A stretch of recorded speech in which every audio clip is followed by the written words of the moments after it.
back to 10-11 this morning. Joining us now is Matt Pachero from the Capital Humane Society. We just got a little insight to Brad's childhood here talking about animals. Anyway, speaking of animals, you brought in a rabbit. Yes. Every once in a while we'll have cats, yep. Or most of the time we'll have cats. Every once in a while you'll bring in a little critter. Yeah, so today we have Phil. So Phil is... Phil. You're going to remember that one. A rabbit, yep. But, Tell us, Phil the rabbit. He's about 1 to 2 years old. We think he's a Netherland dwarf rabbit. He and actually 4 other rabbits were brought to us at the end of September. They were found in an apartment that somebody had moved out and left them behind. And so when they came in, they weren't in the greatest of shape. He had an eye infection, was a little underweight, so he spent about 3 months in foster care. Oh. And so he came back at the end of December and looks way better and weighs the right amount, and he's about 3.5 pounds and he's fully grown. But we do spay and neuter all the rabbits that are up for adoption. He's also microchipped too, just in case he was to hop out your door and escape. But yeah, so he's neutered, he's microchipped, and he's looking for a home. And rabbits are actually very social critters, and you can even litter train them. Litter train them, I've heard that. Wow, I didn't know that. Yep, you can litter train them. You can teach them tricks. They're kind of like cats or dogs in that sense, and they kind of follow you around the house and very social. Yeah. So this is a situation like if you're thinking about getting a rabbit, maybe for your kid or something like that. Yep. All that hair's coming over here. Well, I'm sorry, I'm just petting him. Always check with the Capital Humane Society, because you do have rabbits from time to time, gerbils, guinea pigs, right? Yeah, and actually we continue to see more and more critters coming to the organization. Last year was actually the most we've ever seen, and so actually right now we're going to start doing a critter adoption promotion starting tomorrow through Sunday the 19th, because we just have so many critters right now. Yeah.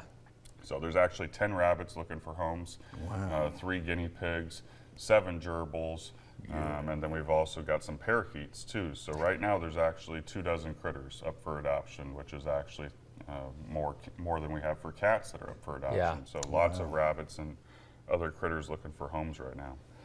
So is it something like if somebody's interested in a rabbit, do you help them say, okay, this is what you need for a rabbit? It might, it might be a little bit different than a dog and a cat, and just kind of get people started. Yeah, yep. So the adoption counselors can walk you through that process of what kind of supplies you need, what sort of diet, because rabbits do need a specific diet, and they like to chew on things, so making sure they have toys or wood blocks or those sort of things to chew on. So yeah, our staff, our adoption counselors can walk you through all of that.